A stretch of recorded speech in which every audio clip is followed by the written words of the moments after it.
Le Sommet international de l'éducation du futur réunit une soixantaine de conférenciers du monde entier. Des pionniers et des innovateurs issus du monde de l'éducation, bien évidemment, mais également des êtres inspirants, issus des chemins de sagesse ou des chemins d'apprentissage et de créativité dans différents domaines. Les arts, les sciences, l'économie, le lien avec la nature, le sport, etc. Des expériences et des chemins de vie qui sont un formidable enrichissement pour le monde de l'éducation.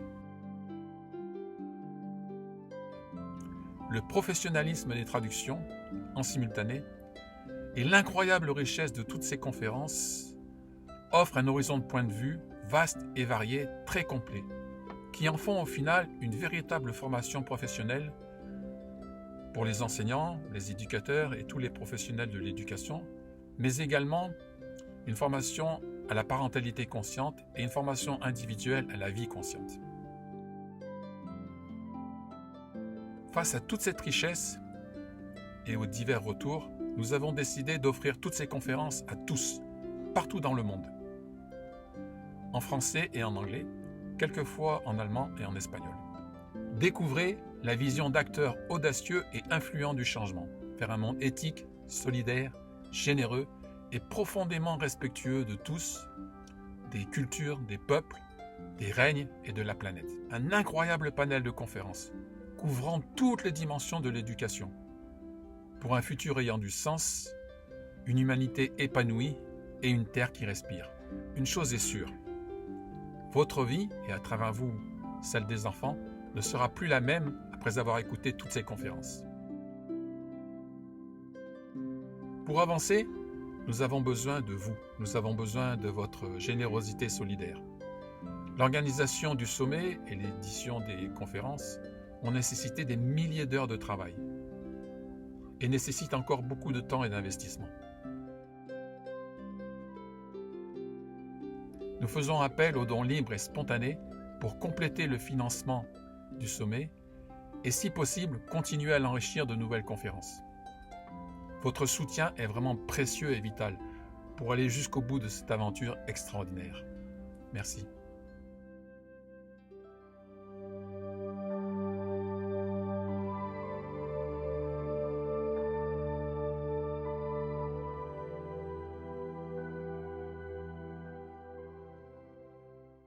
So yes, Vedananda, I read a little bit, but shortly on Sri Aurobindo yoga, integrative yoga, and maybe I don't know how to you want to structure. Je vais vous parler aujourd'hui de l'ashram. Je ne sais pas où tu veux commencer, mais je te laisse choisir.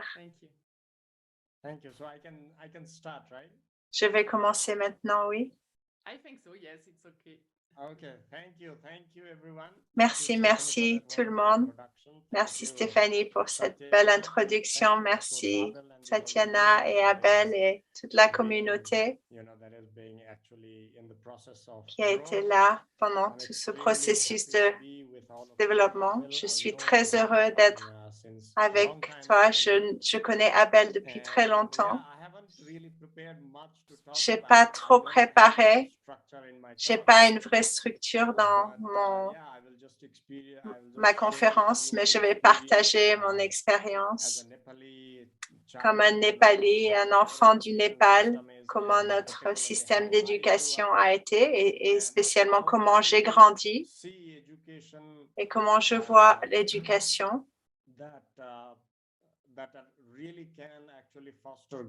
qui peut vraiment aider à élever l'humanité et les enfants pour nous aider à devenir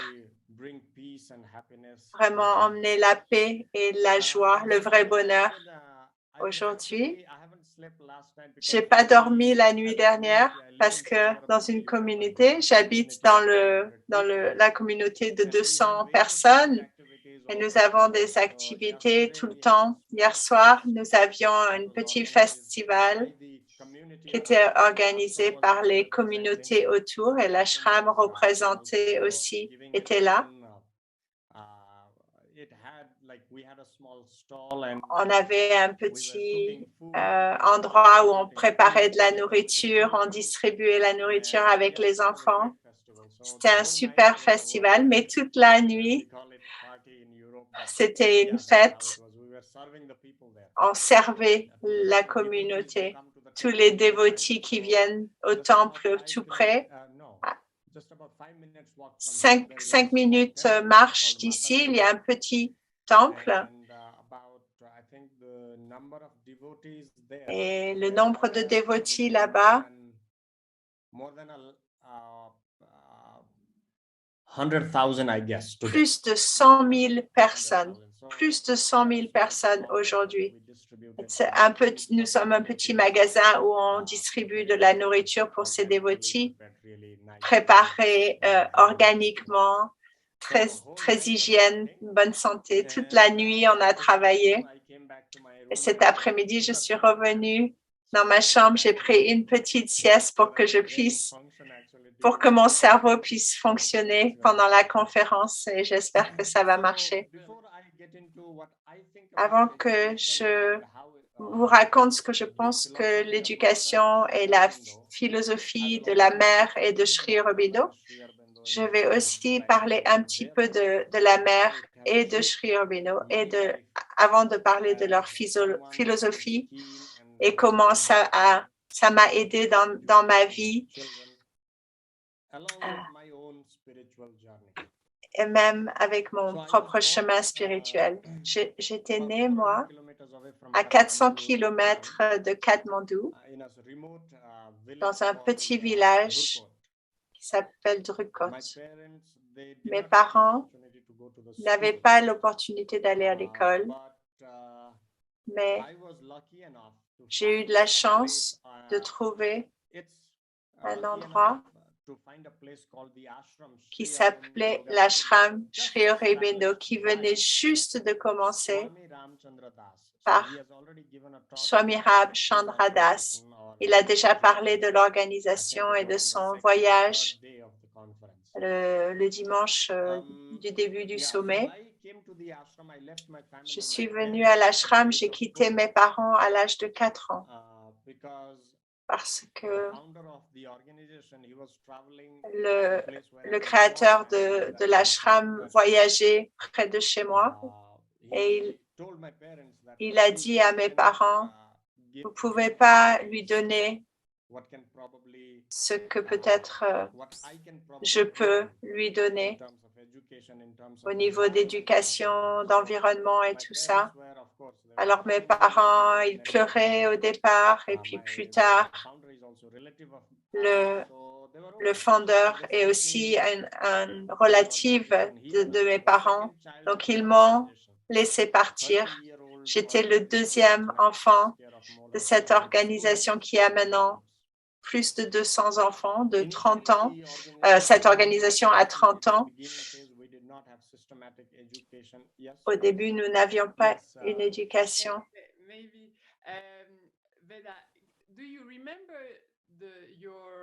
Est-ce que tu te rappelles, Veda, comment tu sentais quand tu as quitté ta famille à 4 ans? C'était tellement jeune. Je me rappelle un peu. J'étais un peu attachée à ma mère, plus. Je n'ai pas beaucoup pleuré. Ils pleuraient plus que moi. Je suis l'enfant le plus jeune. Alors, mes parents pleuraient beaucoup. C'était difficile de quitter ma famille, de venir dans un endroit. Il y avait déjà une autre fille, j'étais le deuxième, et il y a d'autres enfants qui allaient arriver. C'était différent de vivre dans une famille et de vivre dans un ashram. C'est très différent. Un ashram a des règles et des régulations et pendant ces jours, c'était différent. Maybe you felt like honored to be. Peut-être tu t'es senti honoré d'être choisi. À cet âge-là, je ne savais pas, mais j'étais assez attachée à Veda, à Chandra Das, et je pensais que je devais l'écouter encore plus que mes parents. Et dans les années qui ont suivi, j'ai vécu par ces mots. Tout ce qu'il disait, je pensais que c'était la vérité et que ça me donnerait quelque chose d'autre. Un enfant, j'étais curieux, j'étais intéressé dans plein de choses. Je voulais apprendre plus. Je savais que mes parents ne pouvaient pas m'offrir ça parce qu'ils ne sont jamais allés à l'école eux-mêmes. Mon père est allé un petit peu, mais ma mère jamais. Je suis le premier dans la famille de finir l'école, la première génération d'avoir fini l'école. Quand je suis venue à l'ashram, il y avait des activités, c'était juste au début, il y avait beaucoup de difficultés. Je vais expliquer un petit peu ce que ashram veut dire en Inde et au Népal. Ashram, c'est une communauté, une petite communauté, ça pourrait être une grande aussi, qui est construite autour d'une philosophie spirituelle et qui est menée par des gourous. Un gourou, c'est quelqu'un qui a développé une transformation spirituelle lui-même, qui voit ce que c'est qu'être un être humain et qui comprend les difficultés de la vie humaine et comment aller à ces difficultés dans le monde. Parce que le problème de tout ce monde, c'est le problème de l'harmonie. Tout le problème que nous avons, c'est que nous n'avons pas harmonisé notre situation. Le gourou peut nous aider à faire tout ça. Donc, j'ai commencé à vivre sous sa guidance.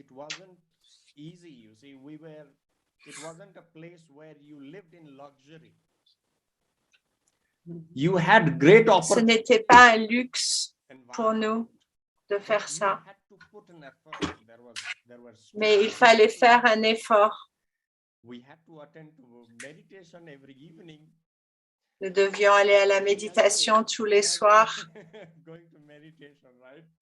Imagine, très jeune, d'aller à la méditation toute la journée, on joue et puis le soir, il faut méditer et la plupart du temps, on tombe parce qu'on est tellement fatigué.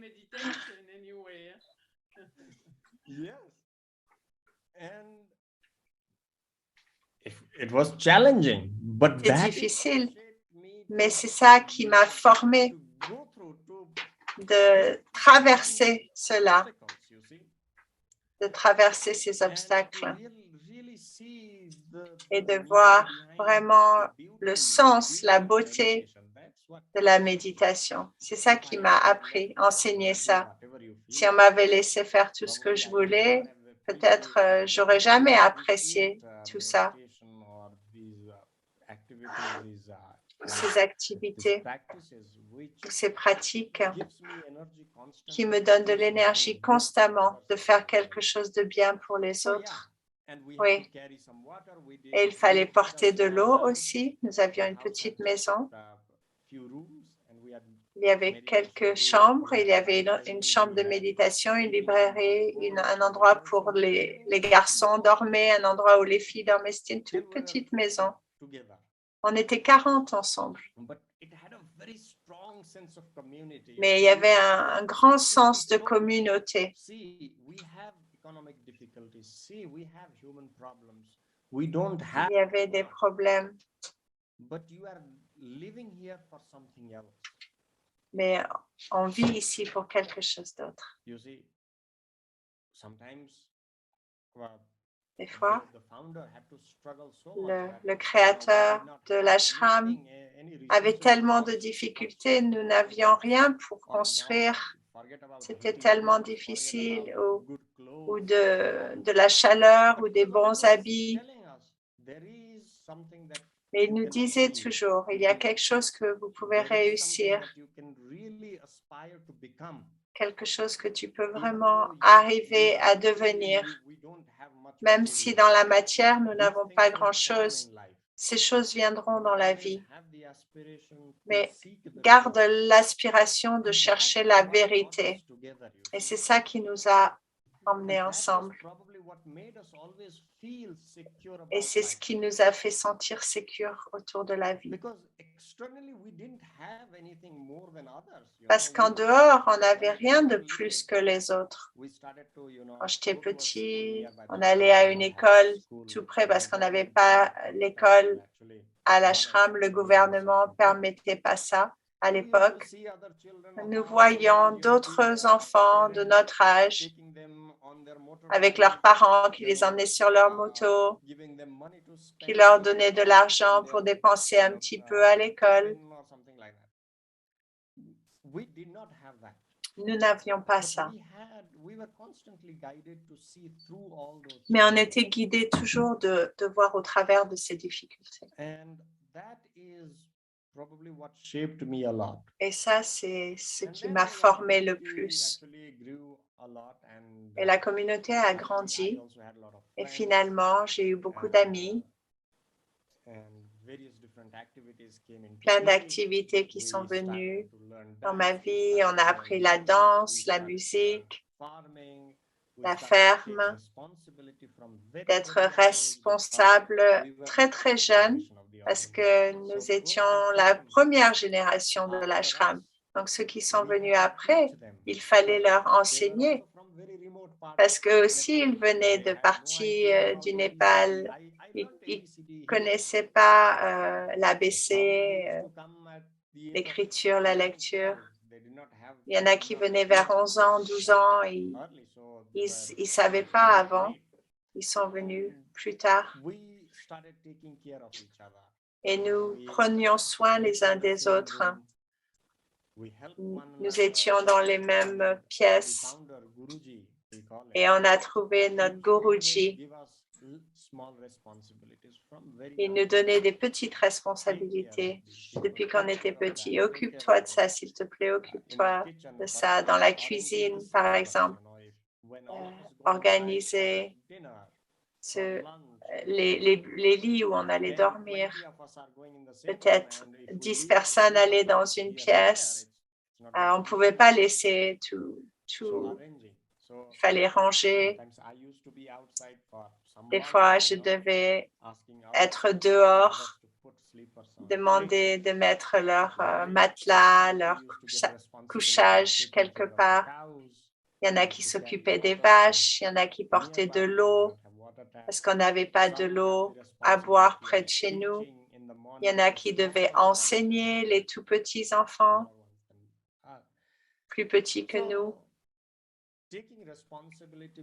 Prendre responsabilité était critique ou la partie la plus importante de mon adolescence. Et même avant ça, j'ai commencé à enseigner à l'âge de 10 ans ou 11 ans. J'allais à une école tout près et je revenais à l'ashram et j'enseignais ce que je venais d'apprendre. J'adorais faire ça.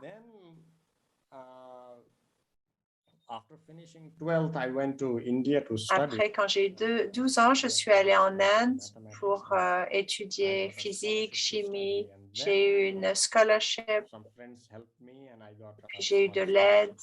J'ai eu un peu d'argent pour continuer mes études en Allemagne. Je suis allée en Allemagne.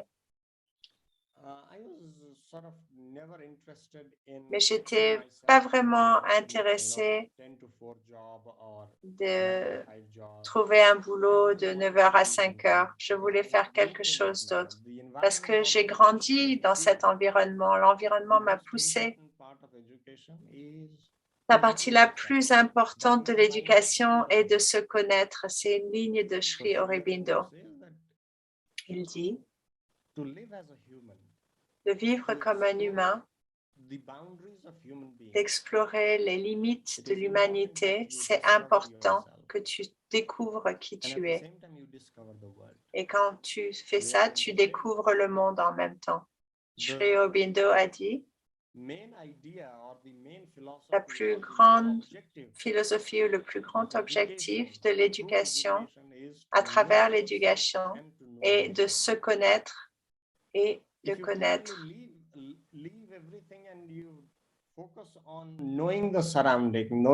Ton environnement. Si tu focalises juste de connaître ce qu'il y a en dehors de toi, comment ça se passe, comment le matériel, le monde matériel, la science, tout ça, la technologie. Et si tu n'apprends pas à te connaître toi-même, tu as fait que 50% du travail. Et si tu focalises que sur toi-même et tu n'explores pas l'univers, tu laisses aussi la moitié. Donc, Sri Aurobindo, il dit le dehors et le dedans. C'est le vrai, l'importance de l'éducation.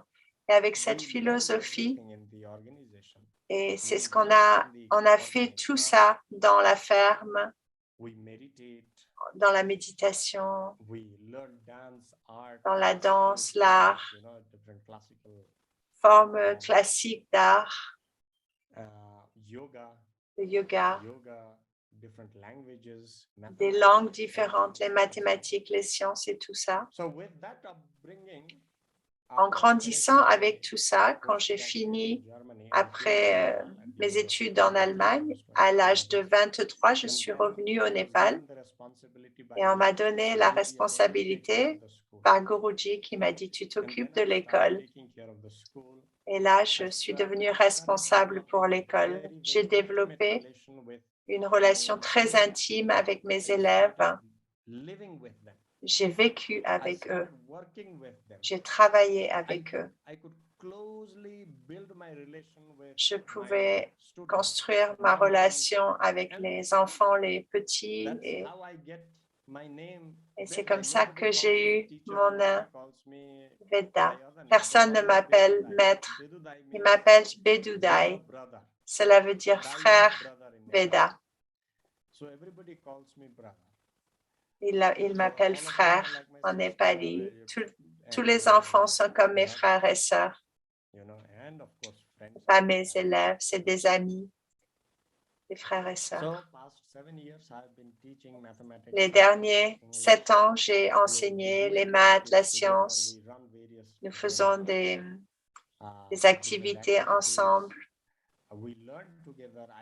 Nous enseignons ensemble, nous apprenons ensemble. J'apprends aussi la musique avec eux. Comme ça, ils sont inspirés aussi.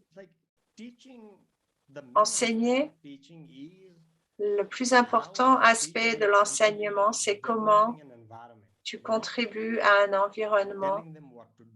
Tu ne dis pas à quelqu'un quoi faire ou pas faire, qu'est-ce qui est mieux ou moins bien. Tu peux dire aux gens ce qui est mieux pour eux.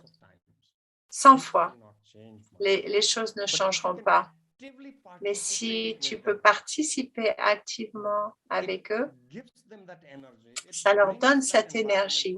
Ça emmène cet environnement. Les enfants trouveront pourquoi quelque chose est important ou pourquoi la musique sera intéressante ou la danse. Si, comme un maître, tu ne danses pas et tu ne participes pas dans la musique, si tu médites pas, si tu ne lis pas, si tu n'es pas curieux constamment et créatif toi-même, tu ne peux pas attendre des enfants qu'ils deviennent comme ça. Et j'ai senti ça. Et c'est pour ça que dans ma vie, c'était très intégratif. Je ne peux pas dire aux enfants, va à la musique. Non, je vais avec eux, je m'assois avec eux. Ma voix n'est pas très belle comme leur voix, mais j'essaye au moins. Au départ, je vous donne un incident qui s'est passé. Les enfants n'avaient pas vraiment un intérêt parce que les adultes, quand ils finissent l'école, ils n'avaient plus envie d'aller faire la musique. Ce qui s'est passé, un résultat, c'est que les petits pensaient tu devrais le faire parce que tu es intelligent. Ce n'est pas quelque chose que les adultes y font. Et au Népal, spécialement, la pensée commune, c'est qu'une fois que tu as dépassé un certain âge, ton temps d'apprendre, c'est fini. Une fois que tu as des enfants, c'est plus le temps d'apprendre. Il faut que tu te focalises sur la famille et il n'y a plus de besoin d'apprendre. Et ça, c'est engrainé dans la culture au Népal. Au Népal, en Allemagne, c'est différent. Les gens en Allemagne, il y a 70 ans, et ils apprenaient encore.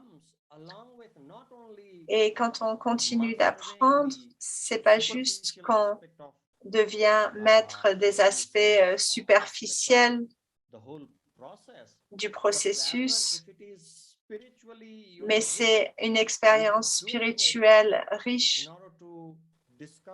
C'est pour te découvrir qui tu es toi-même. Ce qu'il se passe, ça rend la vie qui vaut la peine d'être vécue. Avec ça, je voudrais parler un petit peu des écritures en hindou.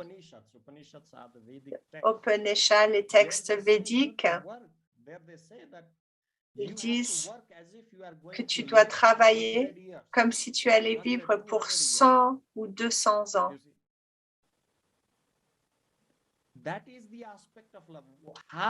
C'est l'aspect de la vie.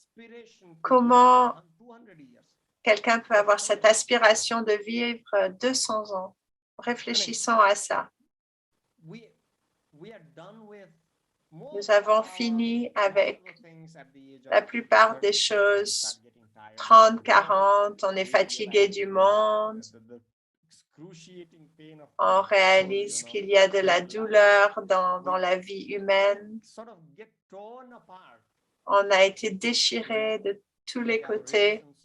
Nos relations qui ne marchent pas bien, nos projets, notre corps commence à être fatigué ou malade. Autour de 60 ans, on a tellement de problèmes de santé et on pense, mais ça sert à quoi la vie? Et les Scriptures disent qu'on devrait travailler comme si on veut vivre 100 ou 200 ans. Pourquoi tu voudrais vivre aussi longtemps? Tout ce qui est en dehors est fatigué en dehors. C'est seulement quand on est inspiré de l'intérieur, de se connaître, qu'on a envie de vivre pour 100 ou 200 ans, où il sera prêt à vivre aussi longtemps.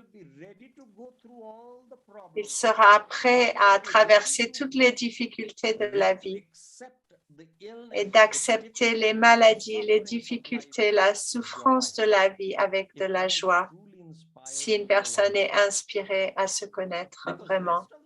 Parce que le reste, on se fatigue après 5 minutes, on se fatigue après 1 an, 5 ans. Ces choses-là ne vont pas nous donner le vrai bonheur, le bonheur perpétuel et permanent. Les humains, on veut ce bonheur permanent. On veut des solutions permanentes à tous les problèmes. une vie remplie de joie, de bonheur, où il n'y a plus de différence entre moi et les autres. Il n'y a rien à achever ou rien à perdre. On vit notre vie comme si maintenant, tout se passe maintenant et on est vraiment un témoin de ça. Cette idée de vivre pour 100 ans, ça se passe seulement si tu vas à l'intérieur, seulement si tu peux transformer ta vie. Toi-même, si tu veux te transformer toi-même. C'est ça qui nous donne de l'espoir. Ça, c'est l'idée de l'éducation. C'est l'idée de l'éducation à laquelle je crois fermement. On devrait focaliser sur l'éducation qui n'est pas cliché, de dire ça, de répéter la même chose. On ne veut pas nos enfants qui apprennent, qui focalisent quelque chose qui va leur donner de la nourriture, un toit, ça c'est garanti. Il faut juste avoir la foi, ça vient tout seul. Les animaux, ils n'essayent pas d'avoir plein de nourriture pour le lendemain. Ils vivent heureux. Mais si notre pensée nous dit qu'il faut accumuler des choses, qu'il faut avoir, qu'il faut moi, il faut... Quelle est la différence entre nous et les autres créatures? Il y a une intelligence que le divin nous a donnée, qui est cette vérité, cette capacité inhérente d'être un avec cette vérité. Nous avons cette possibilité de chercher la vérité. Et c'est ça le focus. Le reste va suivre. Cette certitude que cette sécurité viendra. C'est à l'intérieur de nous, très profond. Bien sûr, on devrait connaître le monde et savoir comment les choses se passent. On ne devrait pas négliger le monde non plus. Comme Sri Aurobindo dit, cette synthèse, cette intégration du monde et de notre esprit est la solution. C'est ça le supramental, la manifestation du supramental qui est au-delà du mental. Nous vivons dans un monde mental qui est créé par... Notre mental est limité et qui a des limites. Et Sri Aurobindo, notre philosophe, le maître Sri Aurobindo, je vais dire quelques mots sur Sri Aurobindo. C'était un grand yogi, un maître spirituel, un maître éveillé qui a vécu en Inde il y a 150 ans environ. Et il parlait de la manifestation supramentale. Il nous disait, ô hommes, ô femmes, tout ce que nous vivons dans le moment est dans certaines limites. Tu as des possibilités immenses à l'intérieur de toi. Ce que tu peux faire, c'est tu peux te transformer et tu peux manifester une vie qui est harmonieuse, qui est remplie de lumière, qui est vraiment divine. Et pour ça, tu dois pratiquer, tu dois découvrir les dimensions différentes de ta vie. Donc, Sri Aurobindo, ce qu'il dit, il y a 5 aspects que l'éducation devrait toucher. Le premier, c'est le physique. Si tu veux évoluer, c'est naturel, comme Darwin disait. La nature est l'évolution, nous pousse vers quelque chose. Mais Sri Aurobindo dit oui, l'évolution se passe, oui, mais en tant qu'humain, tu peux pousser cette évolution. Tu peux contribuer à cette évolution plutôt que de devenir passif et de laisser la nature comme elle bouge naturellement. Tu peux mettre ton rôle à l'intérieur de cette évolution. Et ça, c'est la beauté d'être un humain. Tu peux consciemment pousser. Tu peux canaliser un chemin d'évolution pour aider cette nature d'une manière que toi, tu es libéré des prisons de la nature elle-même. Et là, on est en train de se libérer. On fait comme nos sens nous disent de faire, ce qui nous fait du bien. Mais Sri Aurobindo, il dit on a des capacités de maîtriser ces 5 sens, même notre mental. Et c'est ce qui nous différencie des autres cultures animales. Et dans le Bhagavad Gita, ils disent que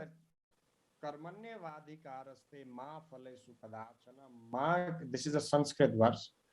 Ma karma phala hetur bhur mate sangvasta karmani. C'est en sanskrit.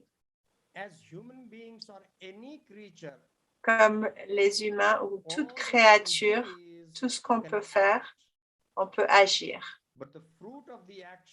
Mais les fruits de cette action ne sont pas justes. On n'a pas le droit sur ces actions.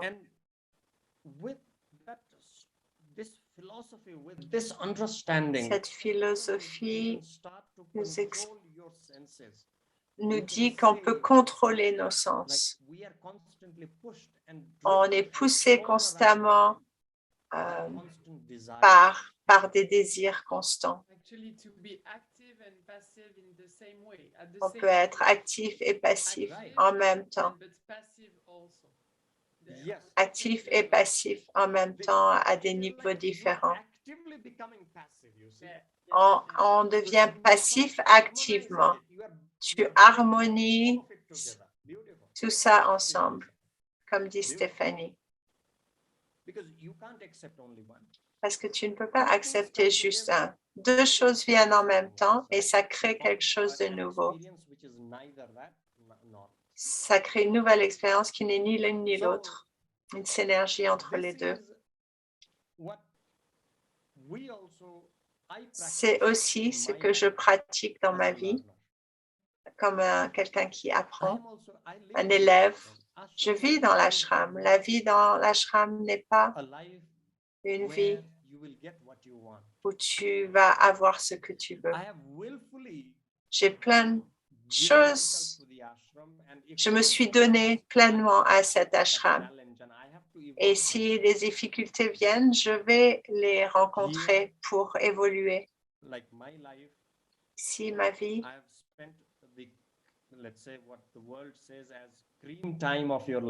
j'ai passé les meilleures années de ma vie, de 20 à 30 ans. J'ai passé ma vie pas vivre pour moi, je l'ai donné en service à cette communauté, aux enfants. J'ai pas de l'argent de côté. J'ai pas une vie de luxe. Mais ce que j'ai, bien sûr, le monde est tellement attirant. Des fois, on a envie d'avoir des choses. On a envie d'être plus puissant, d'avoir plus d'argent. Et j'ai eu cette option. J'ai vécu en Europe un petit peu, je suis allée visiter plusieurs endroits, mais j'ai été éduquée d'une manière qu'on m'a dit constamment que c'est pas ça qui va me rendre heureux.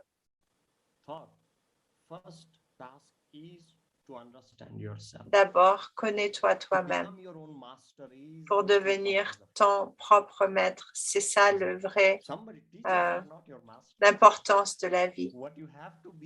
Tes enseignants ne sont pas tes maîtres. Il faut que tu deviennes ton maître de toi-même. Et ça, c'est la chose la plus difficile dans la vie. Ça, c'est la grande difficulté. Pense un moment. Tous les problèmes, les souffrances que nous avons, c'est nous-mêmes qui nous les inflictons parce qu'on n'arrive pas à maîtriser qui nous sommes. Jamais.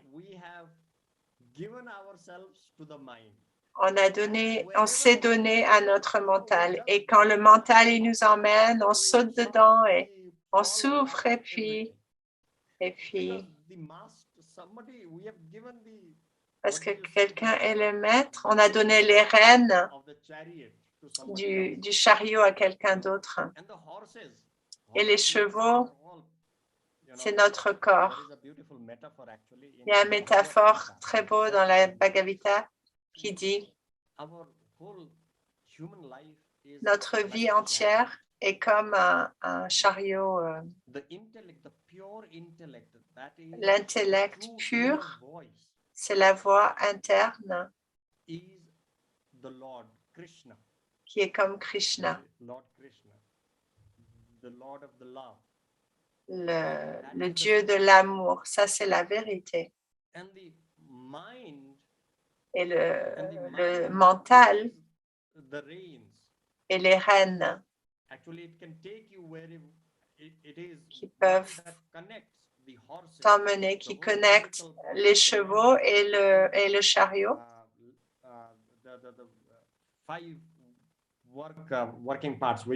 Les 5 parties de notre corps, je ne sais pas comment on dit en anglais, mais maintenant, ce qu'on a fait, le mental est complètement... On n'a pas de contrôle de notre mental. Donc, c'est le mental qui dirige notre vie et on souffre. Et ce que Krishna dit, le vrai apprentissage vient une fois qu'on arrive à contrôler nos sens et notre mental. Nos 5 sens et notre mental. Et contrôler sans contrôler. Et contrôler, ce n'est pas comme on l'attache et on essaye de le mettre dans une prison, non. C'est une compréhension beaucoup plus profonde qui est en fait comme si tu ne faisais rien. C'est la liberté, la vraie liberté. Tu es libéré de ça.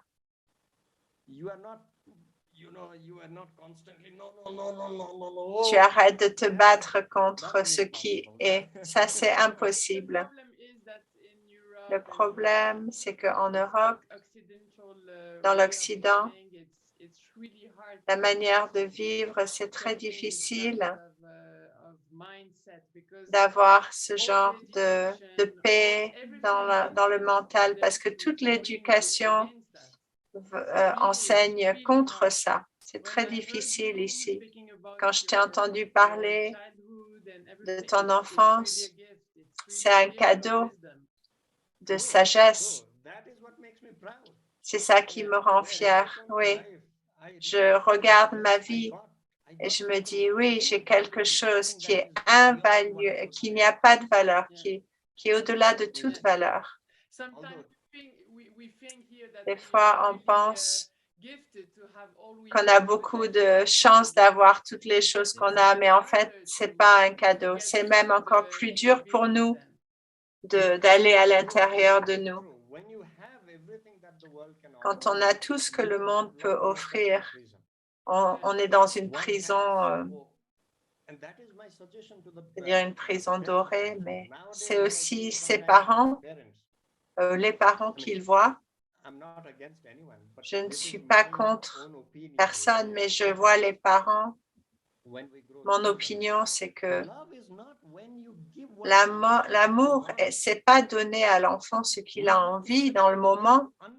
Il faut séparer l'amour. L'amour est quelque chose d'autre. L'amour n'est pas quelque chose de petit comme ça. Ou si l'enfant il pleure, oh, je veux ça, et tu donnes, oh, oui, tiens, tiens.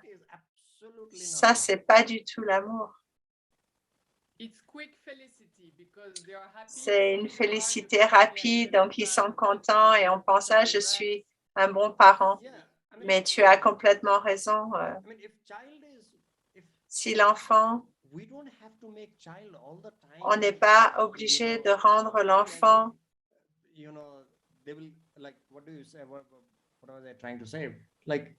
You don't have to make them feel as if. On n'a pas besoin de rendre l'enfant.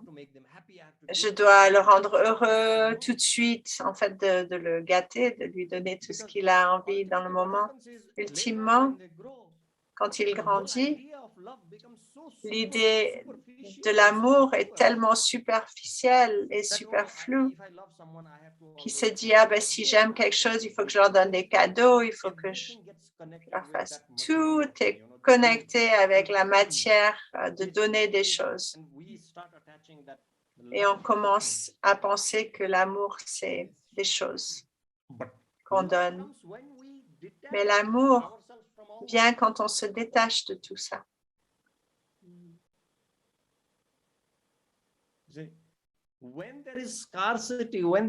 Quand il y a du manque, quand il n'y a rien qu'on peut donner à l'enfant, il y a quelque chose que tu peux donner et ça, c'est l'amour.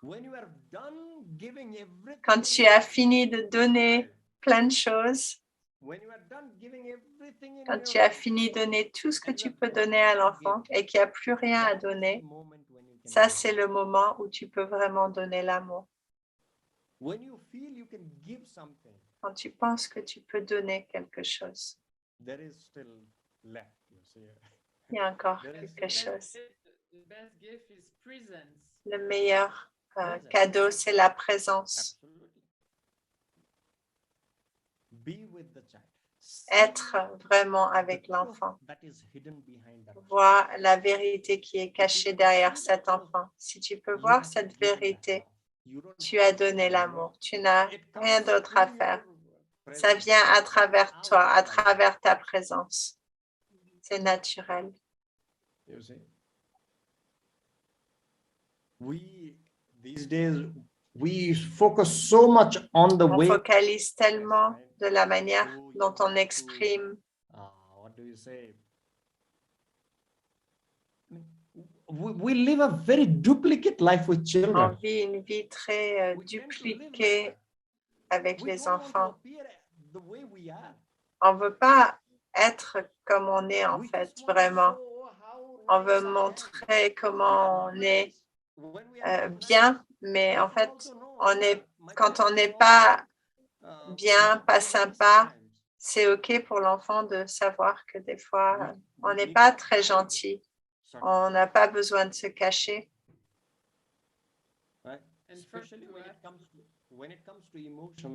Surtout quand on parle d'émotions, de notre authenticité, de nos émotions. Il ne faut pas se cacher. Le plus on se cache, le plus on met les enfants quelque part d'autre et on crée un espace entre nous qui est en train de développer et on empêche cette possibilité aux enfants aussi d'évoluer. Le chemin spirituel se passe ensemble. Il n'arrive pas une fois que toi tu es éveillé et à ce moment-là, tu vas enseigner tout à l'enfant. Tu évolues avec l'enfant, mais tu dois être humble, assez humble, comme un enseignant. Il faut accepter tous tes mauvais côtés aussi. Enseigner m'a tellement appris. Je suis devenu un meilleur élève depuis que j'enseigne. So inspiring, really. C'est tellement inspirant, vraiment. Thank you, Veda, because really it's Merci, it's Veda. amazing. And we can feel this through your words. You can't On peut imagine. sentir ça à travers tes mots, vraiment. Thank you. Just sharing. I'm also trying hard, I'm J'essaye aussi, moi, reflecting on my own actions. je regarde I mes don't want actions. to, Je ne veux appear pas different apparaître to différent who I que ce am. que je suis vraiment à l'enfant. But at the same time, I don't Et want en to même give temps, something terrible to the children. I je don't ne want veux to pas create an donner quelque environment which chose is mauvais à l'enfant all with all negativity and so on. So avec de la what négativité. do I have Donc, to do? I qu'est-ce have que je to dois progress. faire? Je dois moi-même progresser. I have not given myself that opportunity where I can just Je ne me suis pas donné cette opportunité encore, que moi je suis tranquille et tu dis, tu fais des bonnes choses et moi je fais ce que je veux. By the participative life Dans cette vie participative que tu as dans ta communauté, tu donnes vraiment un endroit pour les enfants où ils peuvent prendre leur place dans cet environnement, dans leurs relations entre eux. Ce n'est pas juste d'en bas vers le haut, c'est un cycle. Et on devrait apprendre de ça. Et on devrait changer notre manière d'enseigner parce que c'est très inspirant. C'est un genre de network. Nous sommes chacun des petits bouts qui interagissent les uns avec les autres. Il n'y a pas de distance entre les enfants et les adultes.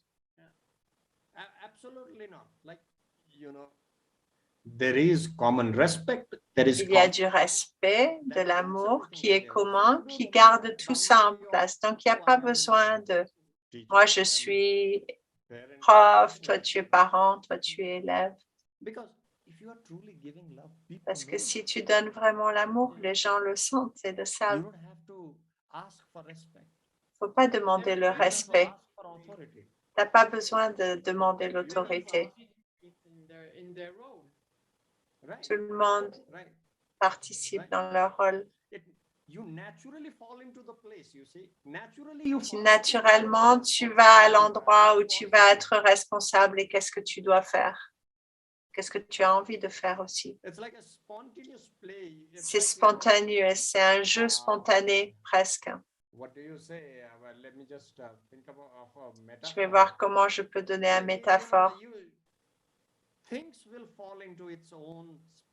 Les choses vont rentrer dans leur place. Il faut juste sortir de toi et ça ira où tu dois aller. Comme des gouttes de pluie. Ça, c'est ma vie. Ça a été ma vie. Est-ce que je peux t'introduire à Sabrina, qui est une maman d'Angleterre qui voudrait... c'est une incroyable famille. Et Sabrina voudrait dire quelque chose à... Hi, namaste. Namasté, Sabrina. Je suis heureuse d'entendre ce que tu partages. I heard your child actually talking for some time. J'ai entendu ton enfant parler pendant un moment. Super. Mais j'étais ailleurs, mais c'est formidable. Maintenant, nous sommes une communauté. On sera toujours connectés maintenant. Je mettrai nos liens dans le chat pour qu'on reste en contact.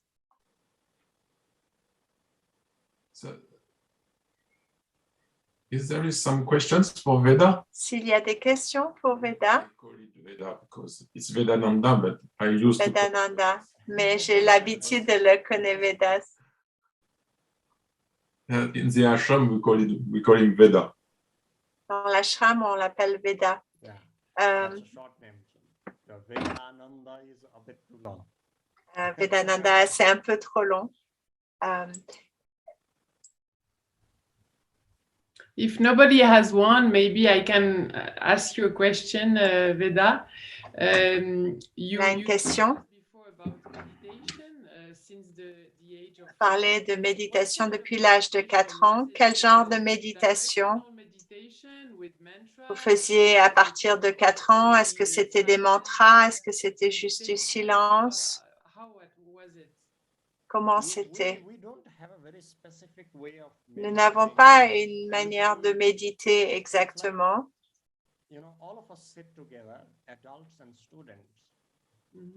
On s'assoit ensemble, les adultes et les élèves, et on est guidé. Avant la méditation, on est guidé à l'idée importante de la méditation et on se débrouille tout seul. On partage des fois, si on focalise sur la respiration, le troisième œil, des fois juste être présent, des fois sentir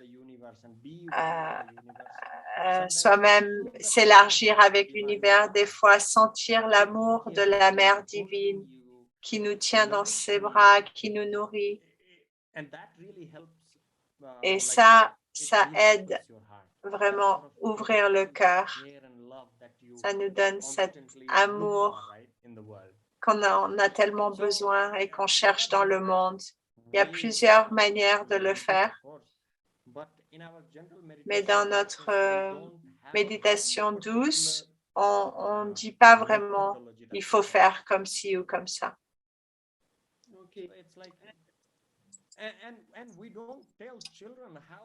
Et on ne dit pas aux enfants comment ils devraient méditer. Et ils s'endorment. Des fois, ils s'endorment. Et c'est parfait pour eux de s'endormir à cet endroit. Et le meilleur sommeil que tu peux avoir, c'est dans le hall de méditation. Est-ce que tu te rappelles ta première expérience supramentale d'une vérité? Je ne dirais pas ça parce que je commence à peine.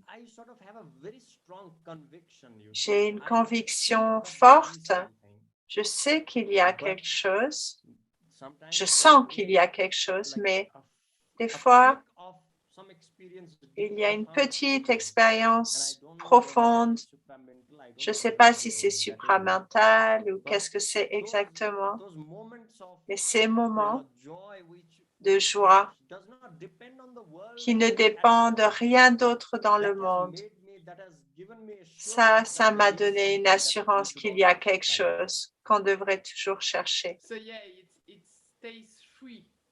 Ça reste libre. On ne peut pas penser à ça avec des... On ne peut pas le mentaliser vraiment.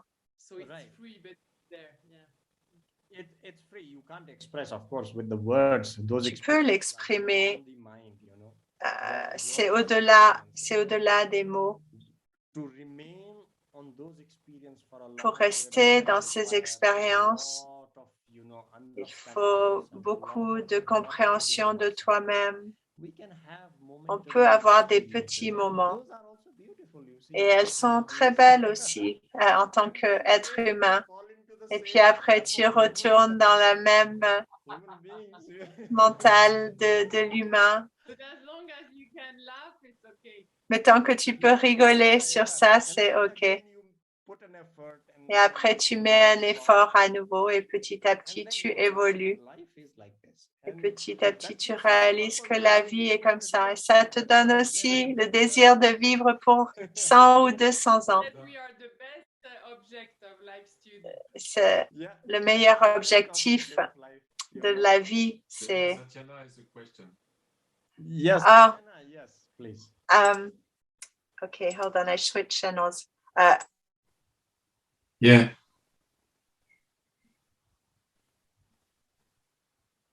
Satyana, probably I can't hear her because she's. Okay, you have to write it, Satyana. You have to write it. I Okay. can only Okay. hear you OK. because you are a translator. Je pose une question. There is Started before about Satyana, there is a question of I- Sabrina. What has been some of the common desires of your students? Common desires of my students. Yeah. So, actually, Qu'est-ce que c'était les désirs de tes enfants? Et il dit, je ne sais pas en fait. you see, because what I got from the ashram, what I got Ce with the que life j'ai appris de l'ashram, I can, ce que j'ai appris dans ma vie, dans cette richesse de l'ashram, it is becoming more and more valuable now. ça devient de plus en plus de valeur maintenant. And our young students, they are filled with energy. They want to do something in the world, you know, and they are ready to explore the world. Et ils veulent explorer le monde.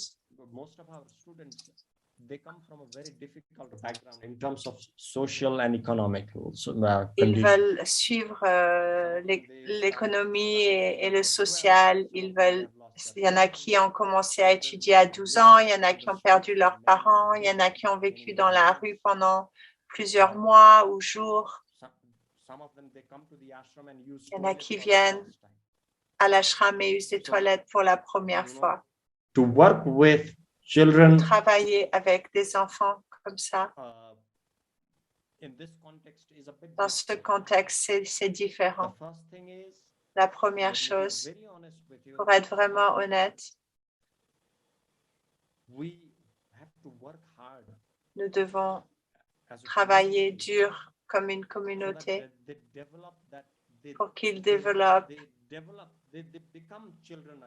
pour qu'ils deviennent des enfants à nouveau. Parce qu'ils ont eu tellement de traumas, ils n'ont pas envie d'apprendre. they feel that, you know, their life is useless, or they can't do anything in life, they can't learn anything. Ils pensent qu'ils ne peuvent pas apprendre, que leur vie ne sert à rien.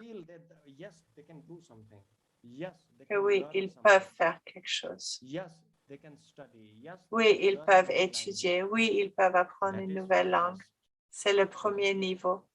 Une fois qu'ils ont développé cet intérêt d'apprendre des capacités nouvelles et d'infuser ça avec de la spiritualité, de la méditation, c'est un autre niveau.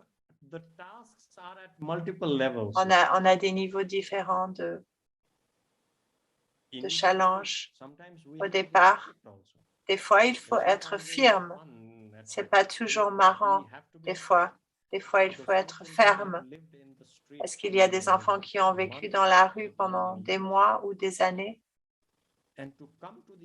Et de venir à l'ashram et de vivre dans un endroit où il faut suivre des règles, un chemin spécial, il faut aller à l'école, il faut manger à ce temps, il faut laver les mains, il faut te garder propre dans ton corps. C'est un challenge. Et des fois, ils vont aux toilettes, ils ne se lavent pas. Il dit 3-4 fois, lave-toi. On leur montre comment se laver. On va avec eux. Tu leur montres, c'est le toilette où il faut aller, pas dehors, pas dehors, pas dans la classe. Et des fois, il faut devenir très strict si ça continue.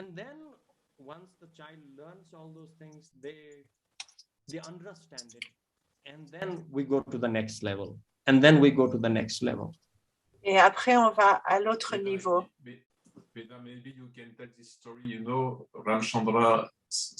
Peut-être tu peux dire l'histoire que Ramchandra nous a dit de ce garçon qui allait toujours dehors pour dormir. Et à la fin, le seul moyen de comprendre, c'était de le taper. Et il a été obligé d'aller dans ce chemin parce que c'était la seule manière, était de le taper au départ, parce qu'il avait été tellement abusé. La réalité est tellement différente. Au départ, le travail qu'on doit faire, c'est une vraie challenge. En Inde aussi et dans beaucoup d'endroits pauvres du monde, les enfants sont maltraités. Et si on leur dit gentiment, certains ne vont pas répondre. Ça ne fait aucun sens pour eux. Son oncle, Ramchandra Das, au départ, il a dû donner aussi un peu une tape pour enseigner. Et bien sûr, il savait que ce qu'il a fait, ce n'est pas le meilleur chemin. Il savait que ce n'était pas le plus conscient. Mais il devait faire quelque chose. Il pouvait dénier. He could stop himself from acting that way. Il pouvait s'arrêter d'une philosophie de ne pas faire, où il pouvait emmener un vrai changement dans la vie de cet enfant. Un dilemme, un vrai dilemme. Que faire? Nous, les humains, on n'a pas la connaissance du monde complet. Donc, on travaille avec ce que nous avons devant nous. Et il devait faire ça. Moi, je ne fais pas. Mais moi aussi, ça m'est arrivé. Des fois, j'ai donné des mots durs. Je lève ma voix ou je regarde. Pendant longtemps, je les regarde s'ils font quelque chose de pas bien. Une erreur. Je ne peux pas dire ce qui est bon ou pas bon. Quand je suis avec un enfant, je suis intéressée dans son progrès. Je suis intéressée qu'ils apprennent.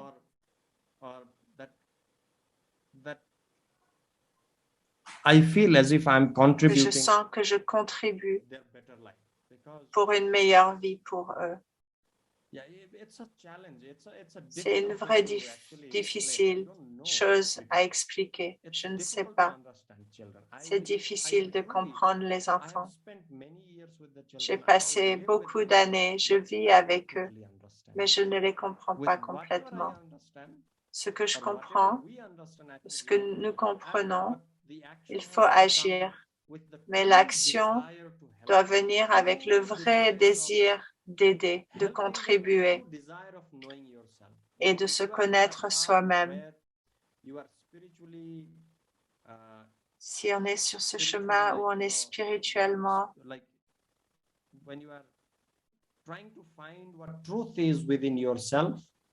qu'est-ce que la vérité est à l'intérieur de nous, et après on veut aider quelqu'un, je ne pense pas que tu peux faire une grosse erreur. Mais je pense que les enfants te pardonneront, même si tu fais une erreur, parce que le cœur et l'intention est là. C'est pas facile d'être avec les enfants, mais on peut mettre de la joie dedans. C'est un service. C'est seulement quand on est au service de notre authenticité et de faire une différence et d'aider quelqu'un, de me rendre quelqu'un dans ta famille, pas juste en dehors, pas avec de la nourriture ou des choses matérielles ou des leçons, mais vraiment si on est intéressé, qu'on se voit nous-mêmes dans cet enfant. C'est ça. about how I become strict with the children, it is Comment on devient strict avec sometimes l'enfant. I raise my voice a little Des bit. fois, je lève la Sometimes voix. I ask them to meditate. Des fois, je leur dis de méditer. Like today, they were making noise. They were making a lot. Aujourd'hui, ils faisaient beaucoup de bruit dans la méditation. Ils devaient méditer. Ou ils devaient s'asseoir en silence ou chanter ou dormir. Ils jetaient des choses et ça, il faut qu'ils méditent. La méditation, c'est un challenge. So you can find, of course, all those things. Sometimes they have to write a little Des bit fois, more. il faut qu'ils écrivent un peu plus qu'un autre. How things work the best. J'essaye encore de trouver la meilleure solution pour être honnête. Trying to figure out. Je suis encore en train d'essayer de chercher, mais je suis vraiment intéressée. That process of Ce finding processus. what is best for the child actually comes. That is because I think that I am trying to figure out myself also at the same time. I'm trying to Et moi, understand j'essaye de comprendre qui je suis. what is the purpose of my life. Moi, j'essaye de And comprendre if I ma find raison de with vivre. the child, with what I'm doing, with the actions that I am, that the actions that I'm doing with the child, I think sort of gives me happiness at least. Ça me donne de la joie, Even if it is not the best thing probably I could do. même si c'est pas la meilleure chose que je peux faire. Made sense. Je sais pas si ça fait du sens ce que j'ai dit, mais Tatiana is asking, are some children violent with est-ce qu'il y a des enfants qui sont violents ou avec d'autres et comment vous faites dans ce cas-là? Il y a des enfants qui arrivent et qui sont violents, surtout s'ils ont vécu dans l'ashram pendant longtemps, ils ne sont pas violents. Et si un nouvel enfant vient et devient dans l'ashram, ils ne connaissent pas ces règles et ils pensent, ils prennent ce qu'ils veulent, donc ils commencent à se battre, ils tapent les autres. La première chose, bien sûr, on leur dit que ce n'est pas acceptable du tout, absolument pas acceptable. La deuxième chose, ils dorment avec quelqu'un qui a dormi dans l'ashram depuis longtemps. Donc, ils sont constamment dans un environnement où ils apprennent des autres. Ils mangent avec les autres, ils sont en méditation avec les autres, avec les anciens, avec les adultes. Donc, ça les influence. Ça aide beaucoup l'enfant rapidement de se transformer ou de comprendre que ce n'est pas un endroit où je vais pouvoir avoir des choses en étant violent. Mais quelques-uns ont besoin d'être sortis et on a un rendez-vous avec eux. On annule la télé pour eux parce que la télé est collectivement, une fois par semaine, on regarde un film et ce jour-là, on annule leur temps de télé. Ils doivent être assis ailleurs. Ils doivent expliquer pourquoi ils ont fait et qu'ils ne feront plus jamais ou s'ils vont continuer constamment. On leur dit ce n'est pas OK. Ou ils doivent écrire des pages différentes où ils n'auront pas le droit d'aller dans. Et si ça ne marche pas non plus, levez la voix des fois. Ou d'autres profs élèvent la voix. C'est comme ça. Merci. For the people, I think it's important to say to the people that at this time, you have to imagine there is a community of about Il faut 200 imaginer une communauté d'environ 200 environ 130 enfants de 0 à 18, 20 ans. Et il y a 60 petits et il y a une dizaine d'adultes, plus de 30 ans. Il faut imaginer, quand tu arrives, tous ces enfants, la plupart des gens qui viennent de France, d'Europe ou du Japon, ils sont impressionnés par la joie et la paix dans l'endroit, dans l'environnement. À ce moment-là, on parle avec les enfants qui viennent des difficultés, qui est difficile. En ce moment, on parle de ça, mais c'est pas après quelques mois, ils complètement changent.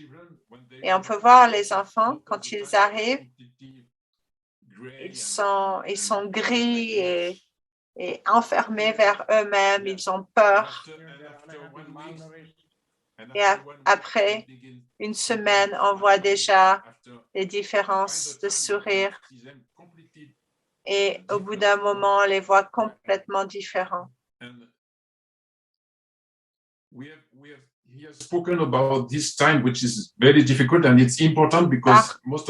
cette transition qui est difficile parce que les parents, ils ne savent pas comment faire avec les difficultés dans cette vie. Au départ, l'amour, il disait, c'est pas donner aux enfants tout ce qu'ils veulent. It illustrates this, you know. Ça illustre. Des fois, Ramchandra, il dit des fois, il doit donner une tape pour l'enfant.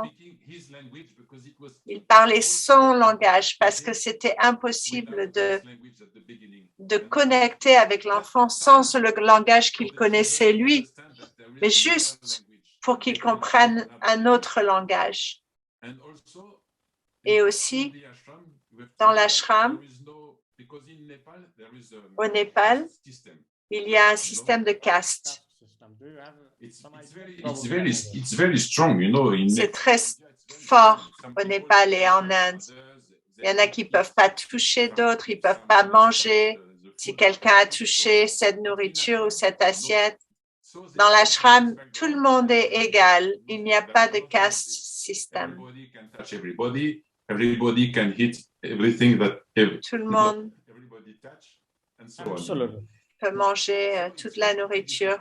Donc, c'est complètement différent. C'est un grand, grand changement. Et au Népal aussi, ils tuent les animaux pour avoir de l'or. Et à l'ashram, c'est complètement opposé. Il n'y a pas de choses comme ça. C'est toute une autre manière de vivre. C'est un grand, grand changement pour les enfants. C'est un grand, grand saut.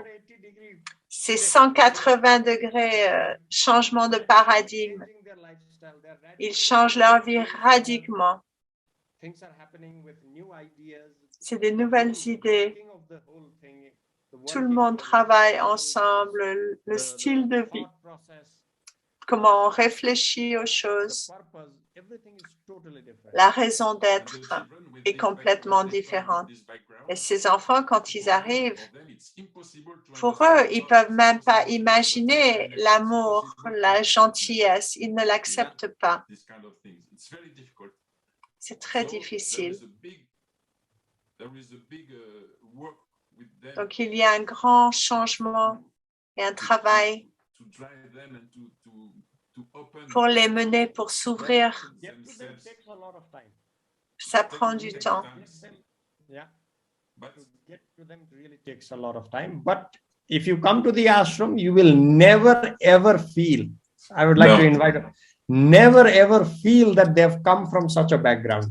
No, that's incredible. Quand on vient à l'ashram, on n'a aucune idée que les gens ont passé.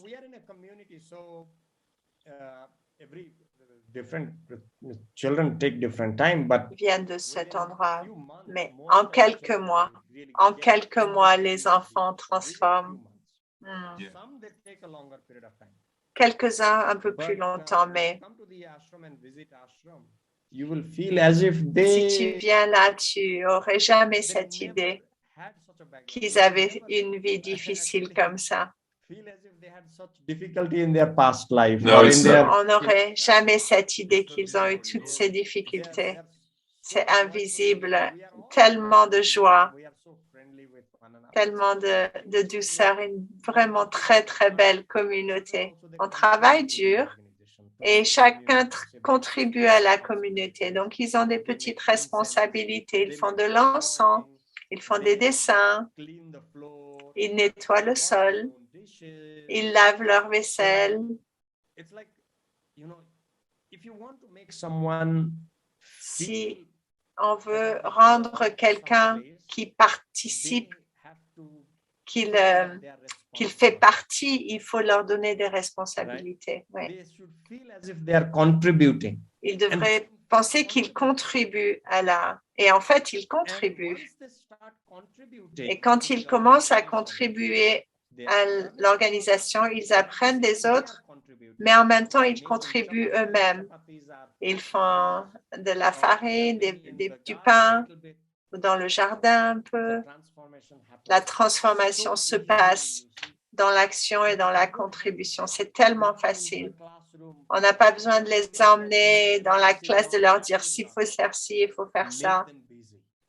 Rends-les occupés. Donne-leur quelque chose à faire. Donne-leur une responsabilité. Donne-leur quelque chose de travailler. Laisse-les sentir qu'ils contribuent.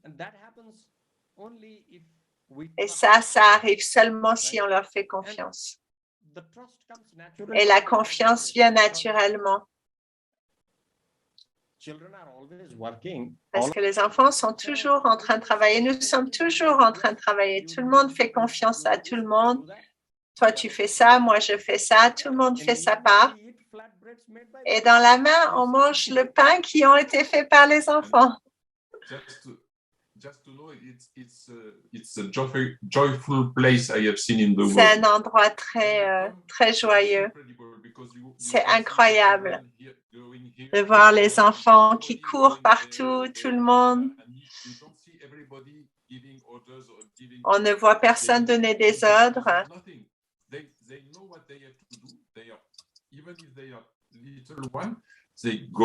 Même s'ils sont petits, il y a beaucoup d'enfants. C'est très rare qu'ils se disputent entre eux. Très, très rare. Si on vient de France et d'Europe, tu te diras, waouh, c'est incroyable. Was telling me about an incident that he had. Quelqu'un m'a raconté un incident dans une famille. Il y a toujours des disputes entre tout le monde. Ici, on se débrouille bien. On se débrouille très bien même.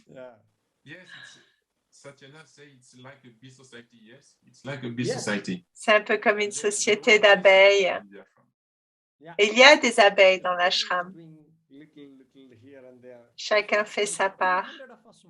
Quand 200 personnes font leur part, on fait une communauté extraordinaire, n'importe où c'est. Si on peut venir ensemble et contribuer un peu chacun, on peut faire un ashram en France aussi. La même chose serait impossible en France, ici, à cause des règles du gouvernement. And if you want to have a look at the various different activities, I sometimes post. Si on veut voir les activités, des fois je mets sur ma chaîne YouTube. My YouTube channel, but this is official YouTube channel of the school. It is under my name at the. You can put in the chat. I will just put it there. Sometimes we go for trek together, in the mountains. We have so much of fun with the children, with the teachers and everyone. Today also, like I said, we were working till late night. We were selling tea. On vendait du thé, des choses. On était tous ensemble, tous les élèves ensemble, nous travaillons ensemble. Hop, hop. And if you go to Nepal, because you can go there, Si vous allez au Népal, vous pouvez rester à l'ashram. Il y a un temps en octobre, and it's a special time of festivities. Un temps de festivité où tous les enfants de l'ashram vont à Katmandou dans des maisons différentes pour chanter, pour bénir la maison. Ils dansent et ils le font de 10 heures du matin à 11 heures le soir, tous les jours pour 5 jours, et ils dansent. Si vous pouvez aller à ce moment-là, il y a tellement d'énergie, tellement de joie, c'est incroyable. And the best thing is, like, sometimes I get tired of the work, but when I see children work, it gives me back that energy so much. Des fois, c'est beaucoup de travail, mais ça me donne tellement de joie. C'est un aller-retour entre la fatigue et puis la joie. Il nous garde jeunes. Je ne pense pas que j'ai l'air vieux. Elle dit, je viendrai très bientôt. Tu es la bienvenue, Stéphanie. C'est très inspirant. Merci. C'est tellement authentique. Yes, it was nice also to speak about this. C'est bien aussi de parler des difficultés aussi. C'est bien de voir comment on fait pour les choses difficiles parce que ça arrive dans la vie. Merci beaucoup, Veda. Nous sommes très heureux. J'ai été heureux d'être avec vous et de faire partie de cette communauté.